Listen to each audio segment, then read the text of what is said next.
Hello, my name is Jeremy Melder, and I'm the presenter from Beaming Green.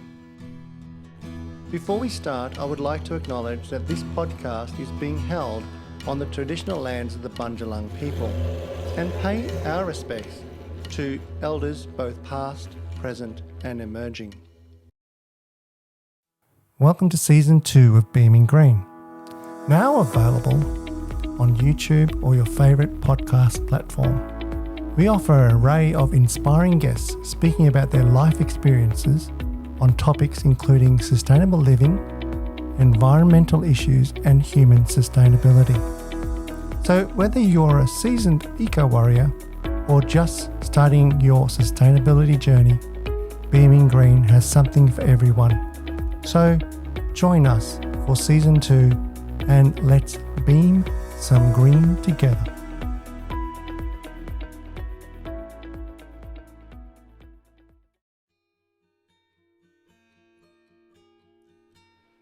Well, Stephen, welcome back to Beaming Green. Now, last episode we were talking about, what led to your midlife crisis, or what do you call it? What's the word you used? Your spectacular midlife crisis, and your trip around Australia, and what happened there.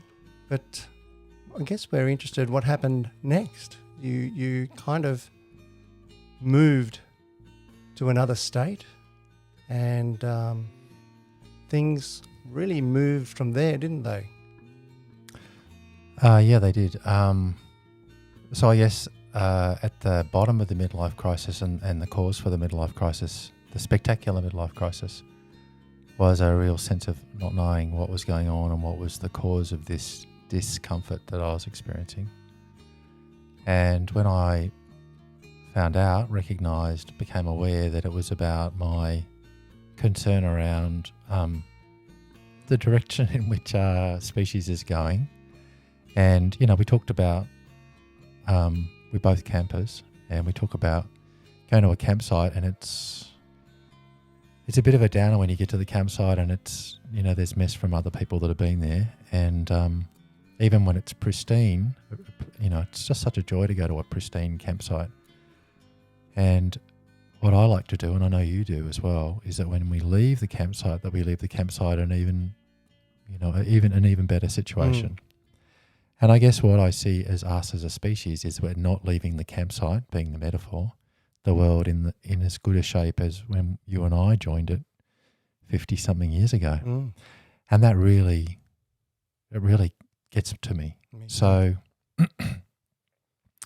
that was my aha. And as disconcerting as that is, it kind of bumped me back into the driver's seat. I went, oh, okay. So I'm feeling deeply depressed, but now I know why I'm feeling deeply depressed. And it was actually about the fact, there was two aspects. The first aspect was that's big and an overwhelming kind of a situation for those of us that are connecting to that. And that puts me in a very uncomfortable state. So there's that was going on for me. The second thing was the realization that I wasn't doing as much as I could have possibly been doing, even though I had a highly influential role consulting to the highest levels of government on human sustainability issues, the Department of Human Services, the Department of Education, the Department of Family and Community Services and Indigenous Affairs. I mean, I was consulting at the highest levels to solve sustainable issues for individuals, the people and the environment. So that was great, but that wasn't enough for me to resolve this deep sense that we're not leaving the campsite in as good a shape as we arrived. So for me, what became really aware is that I needed to become a term that I coined, which was sustainably authentic. But it put me back into the driver's seat. So yes, I still felt that, that yearning and that depression associated with how bad the situation was. And I'm not over dramatizing that. But it also put me into a place of questioning how could I most effectively, positively contribute to that situation. So now I could act again, and I'm comfortable when I can act. Mm. I've spent a lifetime of acting in accordance to my guidance, I guess. Yeah. So that's what the next part of the journey was about. I've just got a question for you. So you were, as you said, you're working in the highest levels of government, right? Consulting too. Or, yeah, in consulting too. And I'm just wondering whether even our listeners are thinking this. You know, it's like, okay, so that's kind of a pretty potent and influential part that you could be coming from, right? But you've chosen to do it differently. Why? It just didn't. So I didn't feel, Mm. and it's a valid question, I didn't feel that I was sustainably authentic. At that time. Yeah. Mm. And up until that time, I felt like I was really congruent with that requirement to leave the campsite in as better condition as when I arrived. But with this new awareness about this thing that had been creeping up on me, I needed to do more. And because I see myself as a good man, I'm like, well, if I'm a good man, then I need to do something about that. Mm. And I can't expect anybody else to do that. So I went through a very, very personal journey around what it was to be a sustainable man, a sustainable father, a sustainable husband, a sustainable community member. And what I had to do was pull a bunch of stuff that wasn't congruent with that way that I was defining it. And, you know, the context is we'd spent 6 months on the road going around Australia in, you know, we pretty much had nothing, right? We had a pretty dodgy camper trailer that was 25 years old.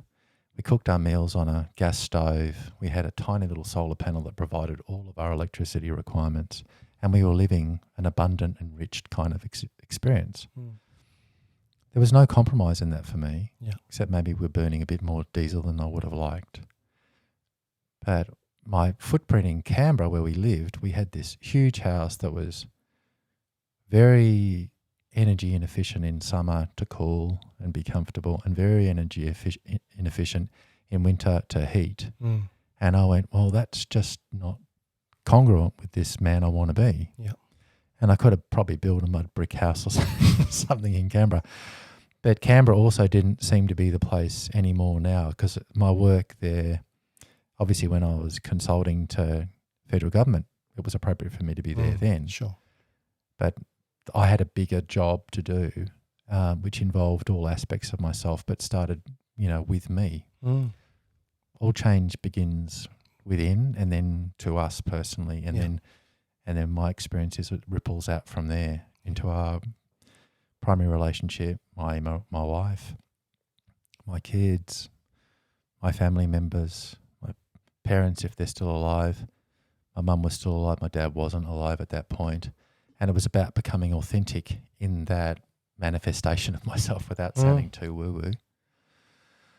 So I kind of unpeeled the onion until I got to a point where I felt, yes, this is absolutely right. And what of this? How am I going to rebuild this stack? And I went back to kind of root cause. So the question was, okay, so I need to live in a sustainably authentic way. And that means I need to have minimal, you know, carbon footprint, basically. Mm-hmm. So an efficient house that is comfortable, but not necessarily as big as the one we had in Canberra. Being more connected to our environment, so finding a climate that was more kind of connected to us, because we'd lived under canvas for 12 months. I was kind of liking the outdoors things. And the thing about being outdoors is that when I'm in the forest, when I'm in nature, when I'm in the water, I am more connected to my higher self than when I'm sitting in an office or when I'm punching away at a computer or whatever. So yeah, it was a gradual kind of recalibration process for me to find this thing called sustainable authenticity. And I read a bunch of books. Some of those were about, you know, kind of taking a step back, a bit like the Steiner education process, where it's all about kind of the child connecting with themselves, connecting with their value set, connecting with their environment. and then connecting with stories that kind of ground them to, history and building kind of a context to be a good human being, thriving in their environment. So I kind of had to do that for myself. And in fact, I'm doing that till today. I've got a really strong mission now, and I'm playing to that strong mission. And it's a constant process of calibration. Going, am I where I thought I was going to be? Where am I truly? Where would I love to be? What's my higher self say I need to be? And therefore, what's the course correction that I need to make? And it's constantly refining. It's a constant refinement process. So I did that, and there was many helpers in the way. But basically, what that did was first there was a question of, if we're not going to live in Canberra, where are we going to live? And we found 5 really energetic, alive places. And this area near Mount Warning was one of those 5. And of all the 5, it felt the most practical and the most beautiful environment for us to grow our kids up, right? So they're 10 or 11, right? Yeah. The weather was great. It felt like New Zealand, but it was a bit warmer. It felt really energetic and alive. I had a community of people that I knew pretty well, good spiritual practice, and I was connected with my environment. Yeah. So we spent a year. Serendipity kind of opened up again. A dear friend decided to go to Scotland, and he said, would you like to rent our house, pay for the mortgage for 3 months while we're away? Don't know if we'll be away for 3 months or it might be more. So we said yes, a big yes. And we spent that time. They didn't come back for 11 months. That's nice. We spent that time looking at all of the potential properties in that area that could serve what I thought I could possibly do. Because when I look back, I went, well, okay, so if we flogged a house in Canberra, then we could buy a place that could be for expanded consciousness or for people who have been through my experience, to connect them in a practical and pragmatic way to how they might be sustainably authentic. So I got interested in earth building. I got interested in community building. I got interested in, sustainable living practices. And those aren't all about, the environment and all that kind of stuff. Sustainability for me is about how do we live in a peaceful, harmonious, fun and sustainable way, and to look after everything and everybody, including Mother Nature. So this is the place we decided to come to. And I thought, given that I'm a trained educator and a reasonably good communicator, that maybe I could build some curriculum, some practice, and provide a place for kids in the first instance to come and have a camp, have a sustainable school experience. And because now my colleagues from my teaching past are now all headmasters and stuff, I said, look, is this something that could ride? Could it work? Because I was worried about. I wasn't worried, but I'm like curious about. Okay, so how am I going to put food on the table?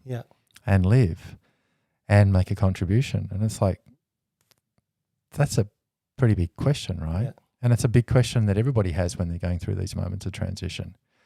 And the propensity for me is to go back to what I already knew. But I knew that going back to being a management consultant, as influential as it was at the highest levels of government, and I'm not saying that, I don't want to overblow that, but I was carrying, independent influence around particular issues. But it wasn't about that for me. It was actually about finding what was about that notion of sustainable authenticity that landed for me personally, and then my wife, my primary relationship, and then my kids, and then, and so on and so forth. So I dreamed up this idea of basically an eco camp for kids to have sustainable experiences connected to the bush. Yeah. So, yeah. How did that work for you? Like, I guess, you would have had a couple of challenges how did your family react to that in terms of what you wanted to do? Because this is something that you've got in a mission that you'd like to follow, but was your partner and your kids happy about this? Yeah, look, the kids were pretty happy. I mean, the kids trusted us, right? I mean, they're 9 and 11. Where mum and dad go, they kind of go. The male variety of the children, he was really comfortable with us. And the female variety, she was like, well, I want to go back to Canberra and I want to go back to Steiner School and I want to be with my friends. But when we looked at that objectively, it's like we really understood that, we were her safe harbour and we can still provide her with a safe harbour and access to her friends. And nothing's ever the same when you go back to where you were. It's got glimpses of it, but we're in a timeline, a time continuum, and it's always changing. So I felt comfortable about the most important thing was to provide a safe harbour for her and an environment where we were all congruent with our value set. With my wife, that was like a 8-month journey, I guess. And there was, people that knew us both. I'd be like, people would say, how are things going for you? I'm like, oh, it's amazing. It's just such a great part of the world. Oh my God, I've got this incredible dream. I'm blah, blah, blah, blah, blah. Right. And they're going, and how's Sonia? And I go, yeah, she's great. She's totally on board. And they kind of go, are you sure? Yeah, exactly. Are you sure? And during that 8 months, there was, that was a time where my passion and my realization kind of hadn't caught up with her. And she's, questioning, how do I fit with this? And there was no question that she agreed that was the right thing for us to do. It was the how we were going to do that. And even the question of whether or not we're going to land here was a question of contention. She's Italian, lots of culture around family, big draw back to Melbourne, aging parents. But we were able to take it off step by step and kind of to move down that continuum. And then we ended up in, before we, right, there was this kind of crucible moment where there was so much heat and pressure on us.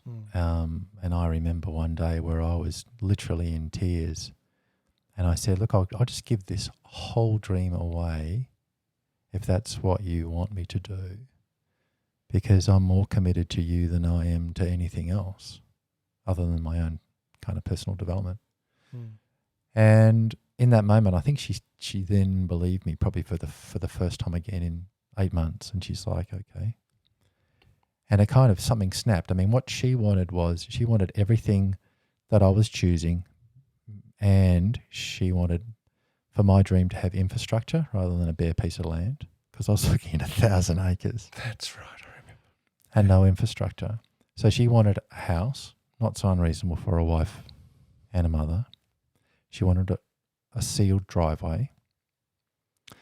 She wanted a reliable water source and an electrical source. And she wanted to be 15 minutes to the kids' school. Not so unreasonable, right? Not really. And I'm like, okay, well, that's great. But we'd sold the house in Canberra and done pretty well, got a little bit more money than we bought it for. But I'm like, that's a really finite resource, and you getting what you want and me getting what I want. It's like, or I want what you want, but it's like, I just don't see how that goes together. And I've been doing a lot of study around manifestation. And I have learnt, as cuckoo as this sounds, that the how is not actually necessarily our responsibility if we're going to manifest on a large scale. What's important is actually to be congruent with what you're looking to manifest, your vision, what you would love. So, she said, but wouldn't you like that as well? Wouldn't you like some infrastructure for your sustainable venture? Wouldn't you like a house? And I go, yeah, but it's not fucking possible. I don't see it being possible. Yeah. And she goes, yeah, but do you want that? And I go, yeah, of course I do. in hindsight, the thing I would have wished for is a creek that ran through the place. And I kind of said, but I said, yeah, I want that as well. Mm. And Jeremy, believe it or not, she found the property we ended up buying that night on the internet. I remember that moment. It was crazy. Mm. And there's a whole nother story about how that process thing played out. But it was about, pivotal moment was because I had an unwavering commitment to her and our relationship. And I had this dream, and I hadn't acknowledged her part of that dream, which was the house and stuff, because for practical reasons, I didn't feel like we had the right amount of money to be able to afford that. I kind of felt like if I went to a real estate agent and said, hey, I'd like all these things and I've only got this much money, the real estate agent would be going, that's great. Let me refer you to my competitors because you're an idiot. Or psychologist. Exactly, right? So the proposition was ridiculous, right? Yeah. So I'm going, this doesn't compute. But what was important is that I just needed to choose that. And that choice was congruent with both of us. So I choose her primarily, and I choose this secondary thing with her together. And as soon as that happened, the miracle occurred. Mm. The miracle, which is now called Gaimea Eco Retreat and Spa, which people now think is like a real thing, but it wasn't a real thing then. It was just a dream. Yeah. And that's the power of manifestation. Yeah. And it's illogical, and it's like magic. Because we don't have anything in our context to explain how that can happen. You know, when we go to school, they don't teach us about manifestation. No. And that's why big part of the second part of my LARPL course, Living a Rich and Purposeful Life, is about manifestation. Mm. The first part of it is, what do you want? Because that's the hardest thing. Yeah. What do you truly want? And what is in alignment with you, your soul, and all the other decisions you're making, like your partner? The thing was, I'd made a decision about something, but it wasn't in alignment with my partner's decision. And we needed to get common ground.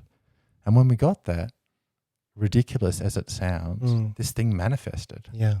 I mean, how many people do you think go through this really, right? There's so many couples.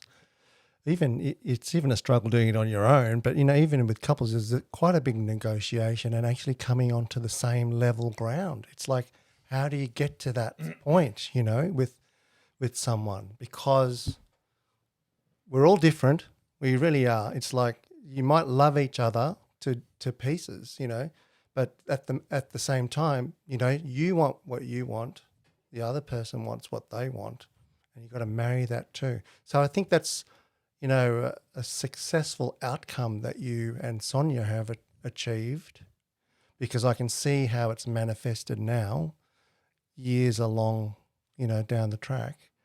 And I guess I've got a question in terms of through that process, you know, over that period. So you've got Gaimea Eco Retreat, and you've been going through your own personal journey or journeys together, because there's obviously journeys that you both would have gone through. And were there other influences that came into this in terms of influencing you in your mindset that helped you? Totally, absolutely. Yeah. Thousands of them, right? Yeah.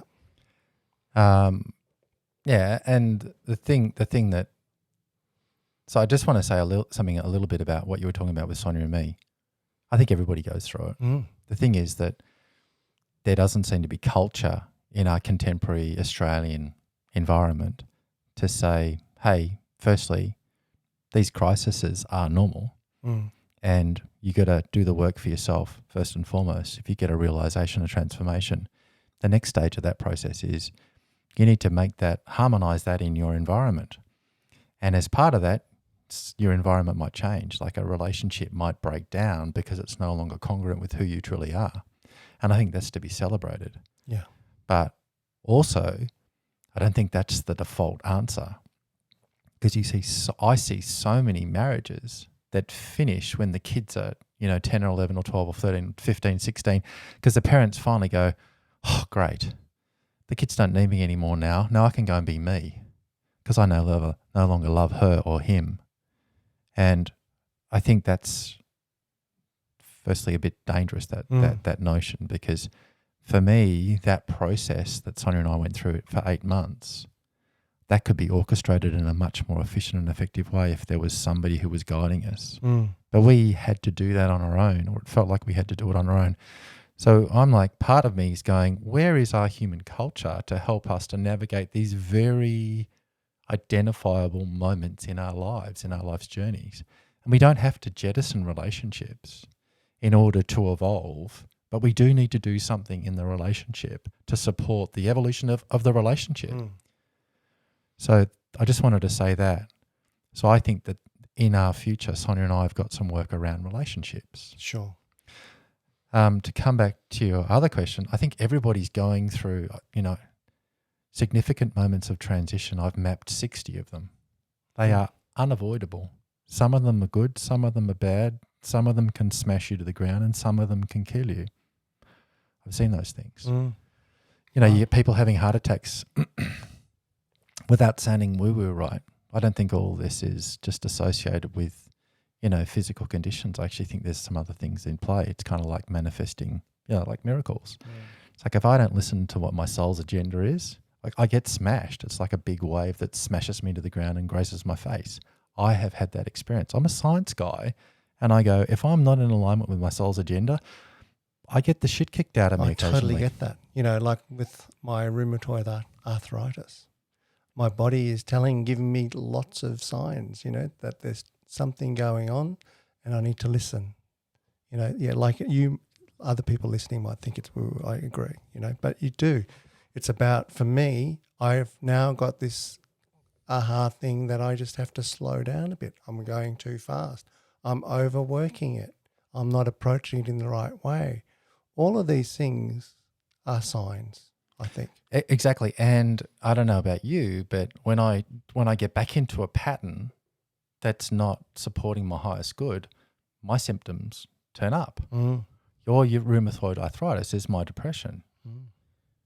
And that comes up and down. It goes up and down in waves. Yeah. And my behavior, my intention, my focus can change that. Yeah. And I'm getting reasonably good at responding to that, as you probably are around diet and exercise and mindset and all that sort of stuff that affects your rheumatoid arthritis. Yeah. And the doctors will go, no, you've got it all and you've just got to put up with it. And that degree, if you feel like a victim in your life, then we can accept that, right? And it's like there's lots of statistics that say that if you've got depression, you're more likely to get depression, and it's going to get worse and worse and worse. But actually my experience is that I've had depression, and if I bring awareness from these various teachers, which is the third part of your question, then I can learn. Neuroplasticity is a thing, and our minds are not the center of the universe for me. I think the soul is setting the agenda. So intuition sets the agenda. Absolutely. My mind should be a tool of my soul.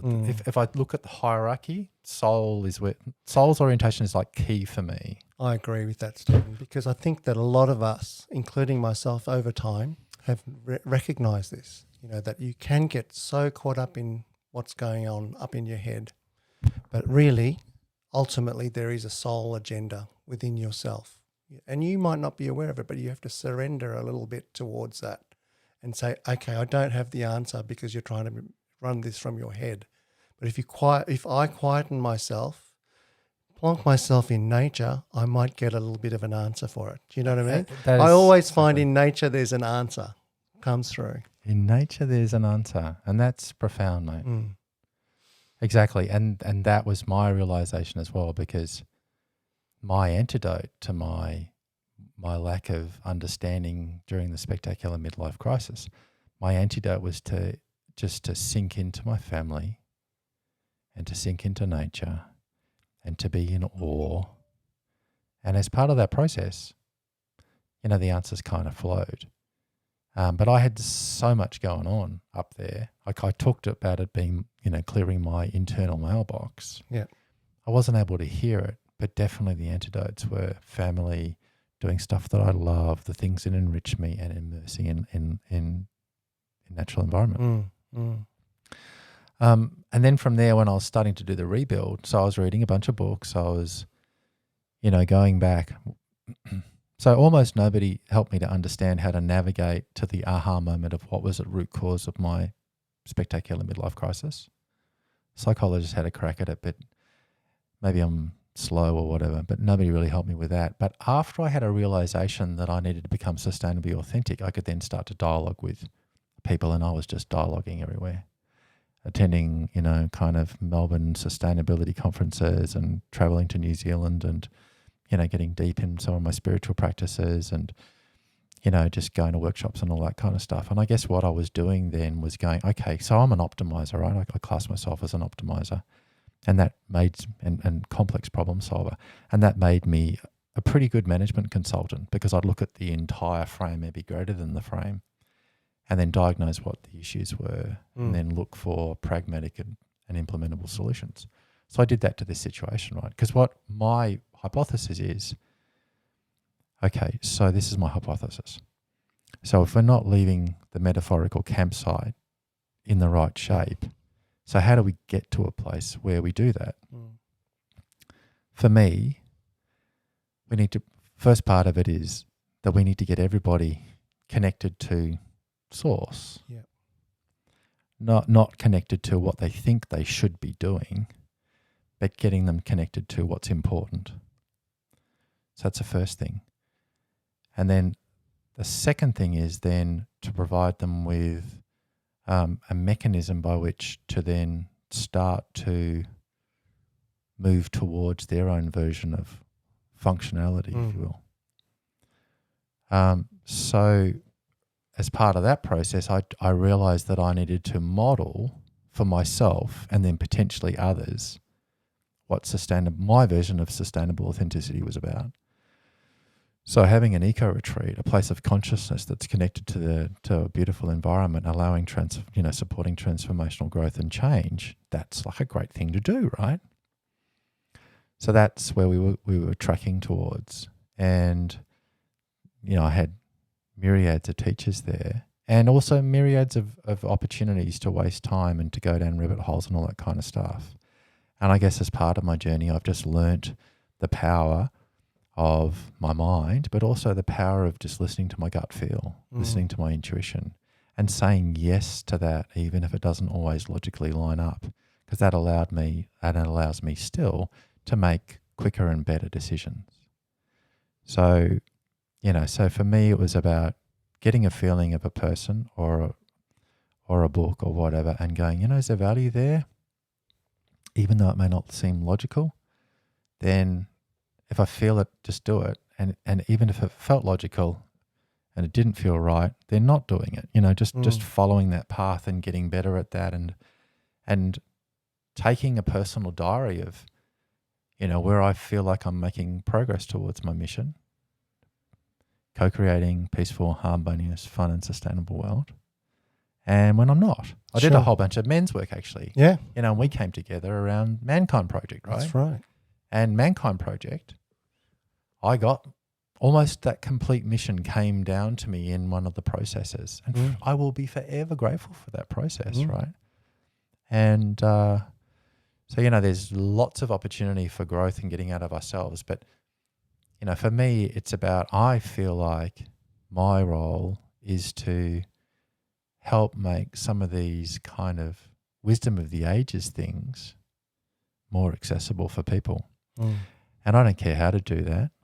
That's my mission. And so that gets people into their hearts and knowing what's important to them, then there's a good chance that we're all going to start, behaving in a more functional way. And if we do that, then hey, we might leave the campsite in better shape. Yeah. And then our kids won't have to live in compromise. They could easily have a way better life. And, AI could easily play an important role as part of that. I mean, I'm completely open to that. And I'm also aware that, AI might present some risks for us as humans as well. So it's kind of all good. It's all complex. Yeah. And dumbing it down to simple things is not necessarily the best way to go forward. So we're coming to winding up now, because we said we're going to commit to 20 minutes of doing this second part of the journey. But just a little bit of insight for people about LARPL, if they choose to jump off now and not listen to the next episode, which I would hope they would want to listen to the next episode. But What would you expect people that attend a course or a weekend, maybe not this time, but next time, living a rich and purposeful life? What would you expect they would or could get from this? Because it's our own individual journey, just like you just shared. You know, we're all on different journeys. What would you hope? Because you've learnt a lot, obviously, that you'd love to share. Yeah, so we have lots of transformational retreats that go through our place, and they're all valuable. So for me, the ideal person who wants to go on LARPL, living a rich and purposeful life, is somebody who aspires to do that. And when they look at current reality, they go, well, I'm not experiencing that. And there's something in them that says, I was built for more. I've got more potential than this. I expected that life wasn't going to end up quite like this. And they have got that little voice in the back of the head to say, this isn't quite right, but I'm not sure where the answers are. So if you're experiencing that, and those situations are often precipitated by a significant moment of transition, you know, it could be made redundant, could be finding out that your job just doesn't float your boat anymore now because you're feeling a little compromised. You could be feeling, you know, shitty in a relationship. Maybe you or your partner have just, you know, committed adultery. You know, there's a death, an illness, you know, something that's kind of bumped you into your skin where you've gone, wow, okay, I can kind of, all that noise of living has just stepped back because of this moment. And I don't like what I feel or see right now, and this doesn't feel right. Yeah. So if you're in that situation, yeah, and you got a clear path forward, then take that clear path forward, take that purposeful action, take that uncomfortable action. If you don't know what is at the bottom of that, what's gnawing at your spinal cord or whatever, and you feel like you need some support, group support to do that, then LARPL's going to help you find what's at root cause. But that's not the only part of this, and I often see people finding what the issue is, and then they leave the retreat or they leave the course or they leave the counselling, and the difference between where they are in current reality and this vision place is so far they don't have the pragmatic tools to be able to move towards it. Yeah. So that's why the 50% of the course, 50% of the retreat is how do we now manifest and take purposeful action towards what this place of enrichment looks like, so that we can make pragmatic steps that gives us the confidence to continue. Because, you know, the stats around people joining the gym at the beginning of the year, it's a new year, I'm going to get fit, blah, blah, blah. Lose lots of weight. I'm going to eat good, and then, you know, it drops off, right? And it's because that's just it's a notion. It doesn't have routine. It doesn't have support. It doesn't have awareness. It doesn't have the pragmatics of incremental progress towards, because when we're happy, we're on purpose, making progress. So, and happy is like this state that flitters away pretty quickly, but we all know when we're happy. I'd maybe move happy out of the limelight and put enriched in the limelight.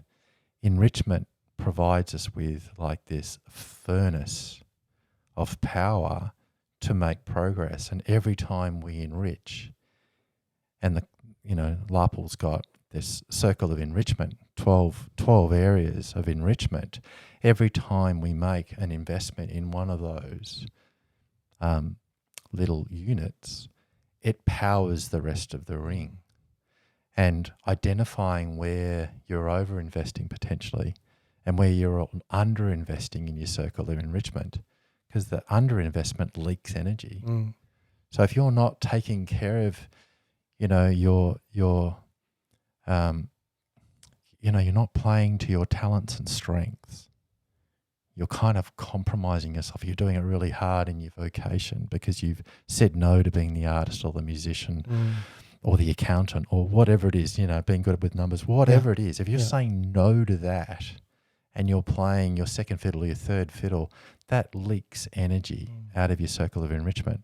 And if you say yes to that, and I'm not saying go out and become an accountant tomorrow or, try to be Sting tomorrow or whatever, but just recognizing that by investing in that, you're saying yes to your innate enrichment circle that then floats the energy circle. Because often when people are going through these experiences, they lose energy. They can't sleep, constantly tired, low energy.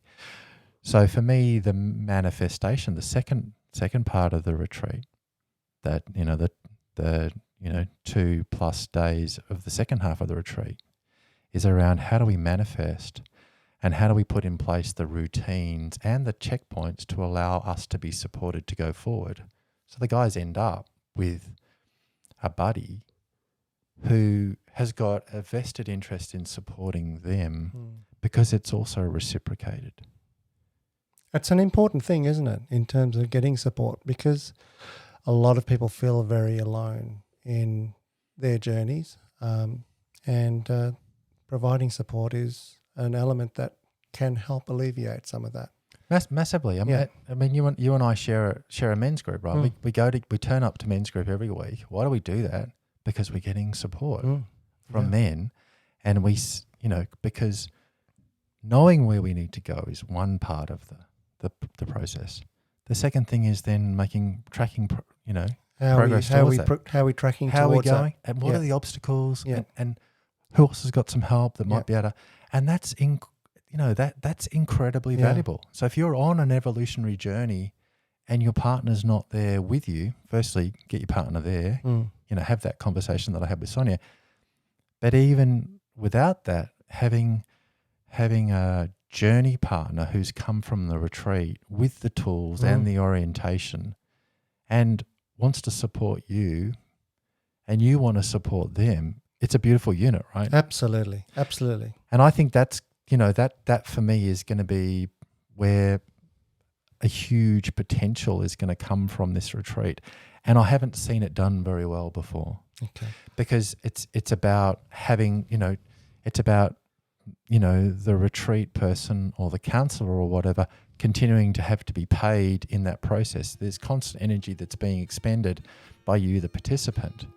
And I'm going, well, why don't we just put together the two participants and they pay one another with an energetic exchange that helps both of them. Absolutely. And if they prove the model, that helps me as well. So why wouldn't we replicate that? Because it's like a free energy model.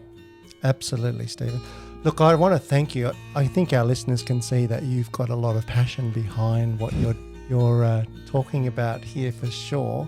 And so I want to leave it now to have a bit of a break and go to the next part, which is we're going to be talking about a little bit more in depth about LARPL and talking about the 12 areas of LARPL, and maybe go into that a bit more.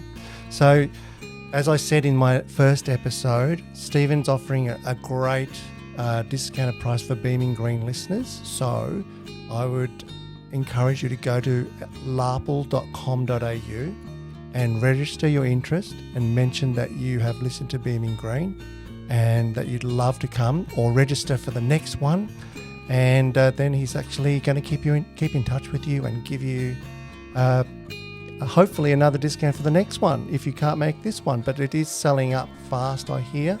There's a lot of people showing interest. So stay tuned. You'll find out more in episode 3. Thanks, Stephen. Thanks, Jeremy. Really appreciate it.